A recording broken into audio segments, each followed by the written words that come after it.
Antonio Hernando, que es el adjunto a la... Bueno, es que tengo aquí una información de Demócrata, esta página web. Muchas gracias, Alsina, por la cita. Leo con interés. Sí. Que dice 10 altos cargos del gobierno dimitirán en estos próximos días, o sea, hoy, para integrar unas listas electorales trufadas de ministros. Y aquí se habla de Mercedes González, Pilar Sánchez Acera, que es la jefa de gabinete del jefe de gabinete del presidente, o sea, de Óscar López. Se habla de Antonio Hernando, el adjunto de Paco Salazar, que es el secretario general de Planificación Política de la Presidencia del Gobierno. Es otro de los hombres del presidente, todos hombres, casi todos, como aquí comenta Francina Armengol, que tampoco puede compatibilizar la presidencia del Gobierno de Baleares, aunque esté ya en funciones. ¿Quién más? José Manuel Franco, que ya lo he mencionado. Le pregunta a Pilar Velasco, ya que hablamos de Demócrata, Óscar López, que es el jefe de gabinete del presidente del gobierno. Algunas informaciones decían que él también tenía que presentar la dimisión para presentarse a las elecciones. No es el caso, ¿no? Él se salva de la incompatibilidad. Si cogemos la LOREC y la letra pequeña de la LOREC, no tiene por qué dejar el cargo el jefe de gabinete del gobierno. Es verdad que puede dejarlo por exigencia puramente de la campaña electoral, que va a ser una campaña donde se van a implicar mucho todo el gabinete de Moncloa, pero el resto del gabinete, que cuando titulamos trufada de ministros, también lo es de los más cercanos a Sánchez, y los más cercanos a Sánchez es ese blindaje, ¿no?, del gabinete de Moncloa, desde Sánchez Acera hasta el propio Antonio Hernando, que hace mucho que no volvía al Congreso, esta vez de número 1 por Almería. La ley de incompatibilidades obliga que cuando van en lista electoral, tienen que dejar el cargo.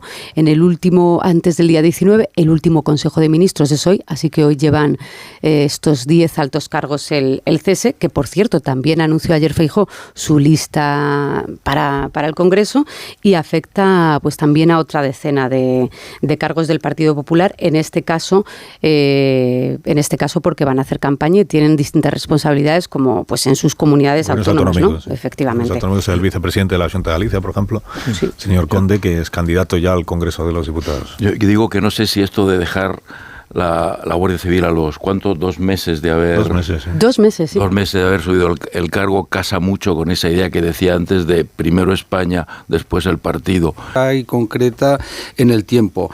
El resto tampoco, pues no hay ninguna sorpresa. Bueno, yo no veo ninguna sorpresa. Más allá, bueno, pues lógicamente Borja Semper, pues como es el niño bonito del partido ahora, pues es lógico que esté en la lista por Madrid. Luego ya, pues lo tirarán a la papelera cuando llegue el momento, ¿no? Veremos qué peso tienen... Sí, Pobre Borja. Tiene pinta de ser ministro, ¿eh? Sí.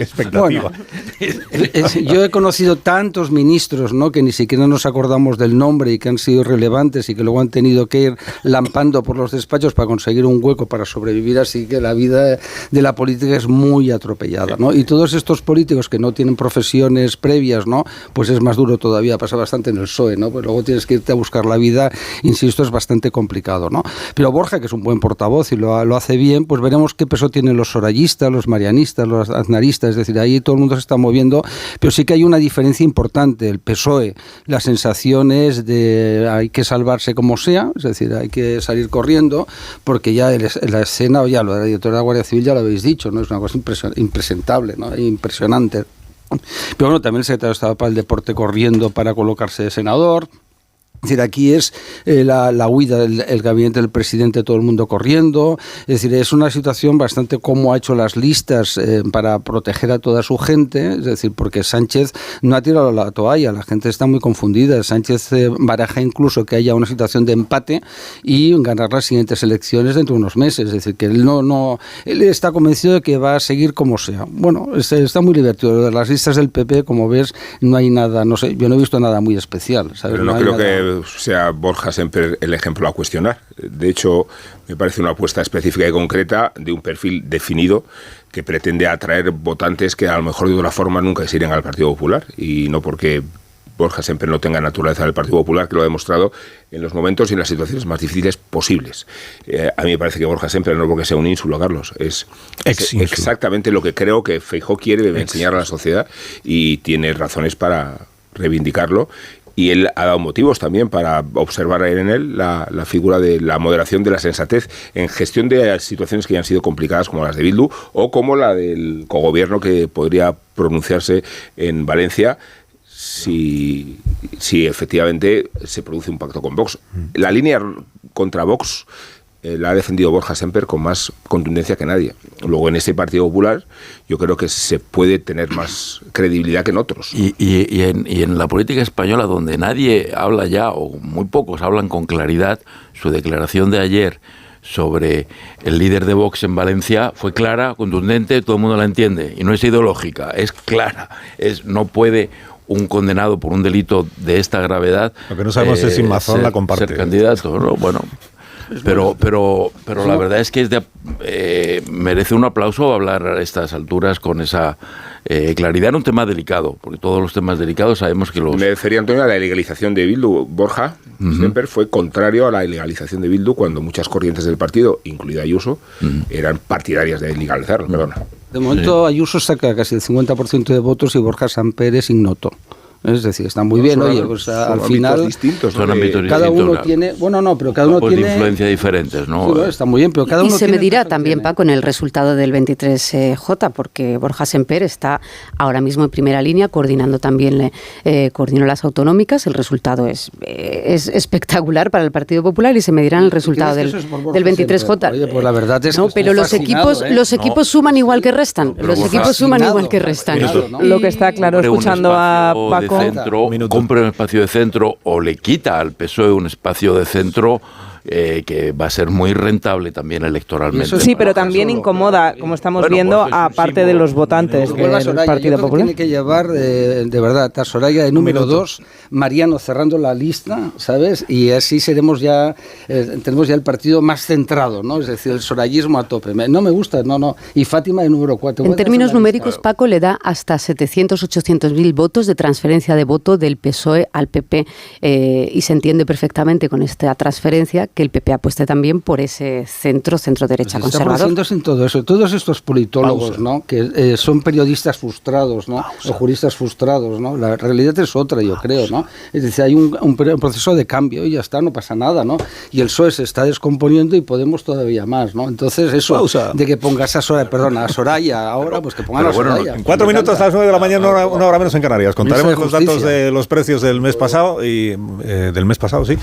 Y luego os preguntaré, no os preocupéis, que volveremos sobre el asunto del PP y Vox, que es una de las historias políticas más interesantes para esto que queda de semana, porque el sábado se constituyen los ayuntamientos, porque están ya en marcha las negociaciones para los gobiernos autonómicos. Y hablaremos de Nadia Calviño, y hablaremos de Yolanda Díaz, y hablaremos del gobierno. Ahora sí.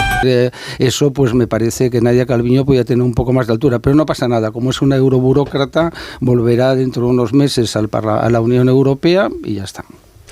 A ver, yo creo que está fuera de toda duda que es una política de primer nivel y que ha tenido un peso muy importante en toda la legislatura, porque ha sujetado también al PSOE en lo que es el centro del PSOE, ¿no? Hay que recordar los enfrentamientos con Yolanda Díaz, que recordabas esta mañana, Alsina. Ha tenido enfrentamientos con Yolanda Díaz y con muchos ministros de la parte de la coalición del gobierno que le criticaban precisamente por su perfil liberal, ¿no? Es de primer nivel, valorada en Bruselas, valorada en el sector privado, y también ha sabido mantener ese perfil socialdemócrata y la agenda del propio PSOE, ¿no? Estaba recordando la decisión de Calviño de no hacerse fotografías si solo había hombres CEO empresarios, precisamente para reivindicar la igualdad, ¿no?, de los consejos de administración, en una agenda que es netamente socialista, ¿no? Y yo entiendo, estamos un poco en la campaña al revés, ¿no? En el Partido Popular, que siempre ha hecho campañas de gestión económica, haciendo una campaña más de gestión social, y el Partido Socialista, que no ha tirado de agenda económica en sus campañas, está poniendo en primera línea su gestión económica, ¿no?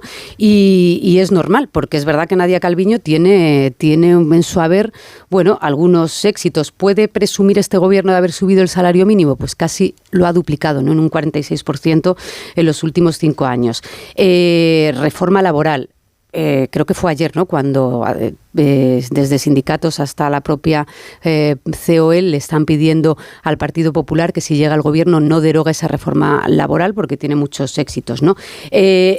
ese posible debate de Nadia Calviño con el bastión fuerte que ponga el Partido Popular en su ala económica, a ver, tiene un interés máximo para los ciudadanos, casi más si me apuras que un Feijóo Sánchez, porque estamos hablando de qué agenda económica va a defender el Partido Popular, y no solo en términos de fiscalidad, de bajadas de impuestos, sino qué va a hacer con una cartera como la del salario mínimo, la vivienda, el trabajo y un largo etcétera, que en una crisis todavía inflacionista es muy interesante escuchar cuáles son las opciones fuertes del PP, ¿no? Sí, es interesante el viraje que ha hecho el Partido Socialista desde la convocatoria de elecciones. Combinaciones económicas para subir el salario mínimo y se sube. Claro, la consecuencia es una acumulación de deuda tremenda. Si a ti no te importa acumular deuda o no pues puedes subir el salario mínimo. Es más, ¿por qué no lo han subido más? ¿Qué deuda, Porque perdona? si se trata de que... Antonio, ¿qué deuda? Porque es privado, no lo paga la deuda pública en la subida del salario mínimo. El salario mínimo es decirle a los empresarios: ustedes tienen por obligación que pagar un mínimo. Y se dijo que iba a destruir empleo y el empleo se ha seguido. Pero quiero decir que como medida económica, siempre que tú sepas que alguien la va a pagar, que no la pagas tú, eso no es una medida económica de ninguna sofisticación. Se ordena que se suba el salario mínimo. Entonces vuelvo a la pregunta, No encuentro eso un mérito económico. Pero un mérito económico es elaborar una política vuelvo entonces a la importancia. La riqueza, entonces a la importancia de que el PP acepte un debate con su figura económica, con Calviño, porque si el gobierno está presumiendo o pone sobre la mesa una gestión en la que entiende que el paro ha resistido, que se ha recuperado el sector turismo, que las cotizaciones están al máximo y el Partido Popular entiende que estamos a la cola de Europa, que los salarios son una porquería porque no los estamos recuperando y que la economía no está bien, lo que tendrá que poner de manifiesto en ese debate de cara a poder ganar unas generales es cómo va a revertir los números que entiende que no son buenos del gobierno. Y en eso consiste un debate económico. Calviño se le atribuye que no se subiera más rápidamente y que pudiera por ello lastrar la productividad de las empresas. O que se resistiera a ampliar los ERTE cuando durante la pandemia, que Yolanda Díaz cuenta que efectivamente peleó porque duraran más de un trimestre, 2 trimestres y que tenían que ser de más de un año para no destruir empleo. Bueno, hablamos ahora enseguida de Sumar y de Podemos. Dame un minuto, que son y 28 las 9 y una hora menos en las Islas Canarias. Ahora mismo continuamos. Pero fíjate, España nos está esperando. Dios mío, qué nivel. Bueno, sí, es un poco mesiánico igual el planteamiento, pero bueno. Me tengo que ir, no puedo responderle, me tengo que ir, tengo prisa porque España nos está esperando. ¿Cómo va a acabar esta historia? ¿Creéis? O sea, en algún momento Sumar va a explicar qué problema le supone incluir a Irene Montero, ministra del Gobierno de España y líder muy destacada de Podemos. ¿Qué problema le supone incluir a Irene Montero en una candidatura electoral? Porque todo lo que sabemos es la explicación que damos nosotros, pero aún no le hemos escuchado a Sumar dar una explicación al respecto. Yo al menos no se la he escuchado.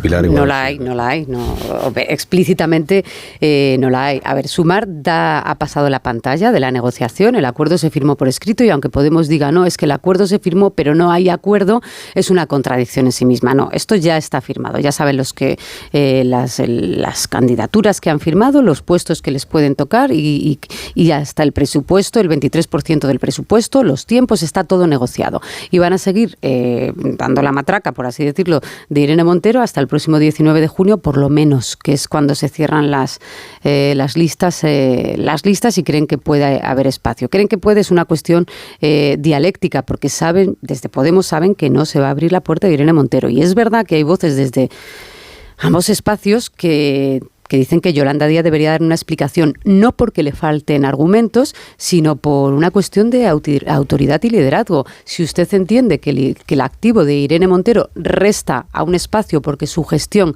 en el Ministerio de Igualdad ha sido negativa, dígalo. Pero es que puede haber otro argumento tan válido como el que utilizó Pablo Iglesias en su día cuando eliminó a muchísimos cargos del partido por una cuestión de confianza. Oiga usted, hago mi lista y quiero caminar con quien tengo confianza. De usted no me fío. Me ha estado poniendo piedras en el camino desde que Pablo Iglesias la designó. Y recuerdo la foto de la reforma laboral. Irene Montero no estaba en el debate de la reforma laboral. Porque si nos ponemos a pensar, nos salen muchos más ejemplos. Entonces, si Yolanda Díaz hace su lista y entiende que Irene Montero no la ha apoyado en los últimos meses, es una razón para no ponerlas las listas, pero es verdad que hay un silencio que yo sí creo que puede perjudicar al espacio y sobre todo a la matraca de los próximos semanas, no meses, de un Podemos diciendo ¿dónde está Irene Montero? Pues no está Irene Montero, ni va a estar en las listas.